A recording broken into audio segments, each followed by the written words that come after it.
back. We finally have a referendum date. Australians will vote on October 14. And although the polls look good for the No campaign, there are concerns about voter turnout and informal voting. Joining me to get the latest on all this and more is Deputy Executive Director of the Institute of Public Affairs, Daniel Wild, and Nick Cater from the Menzies Research Centre and senior columnist with The Australian. Gents, welcome. Daniel, you have some new polling from the key battle state of Tasmania. What have you found? Yeah, that's right, Rita. Nice to be with you. We're here in Tasmania and Launceston at the moment, where we've been talking to local communities about their views on the Voice and released new polling, which puts the no vote significantly ahead in Tasmania at 53%.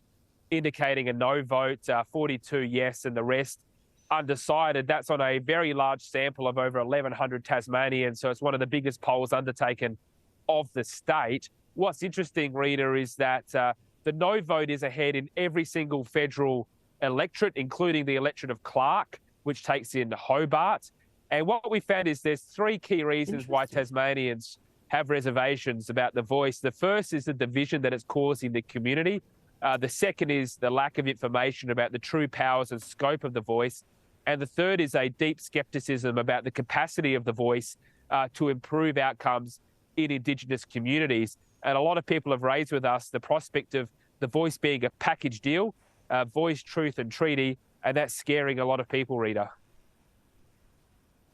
Well, understandable, because we've had the Prime Minister over the years say we're going to get the whole package, and he did say election night, the Uluru Statement in full. Nick, there are concerns, though, that the voter turnout will be low, particularly for no voters, and we might have also an issue with informal votes. How do you see that? Are we going to have a healthy turnout? Well, let's hope so, because, you know, the only thing that can save the yes vote now is really a low turnout on the no side. I honestly think there's a possibility, but I can't see it, Rita. If you look at the polling closely, you see that the opinion is pretty strong, like it's a pretty strong no vote, and people will feel motivated to get out. The other thing I think which is running in the no vote's favour is the fact that consistently, since polling started probably this time last year, the yes vote has been losing about 1.5% every month. Like, that's an unbroken trend. And you'd have to think with the poll now, 6 weeks away, a little over that, minds will start concentrating. And unless the yes vote can turn this around with something other than saying, you know, if not now, when, we'll try never, Prime Minister, they've got to come up with a line that'll actually break through. They've failed to do so from day one, and it's getting pretty desperate on their side.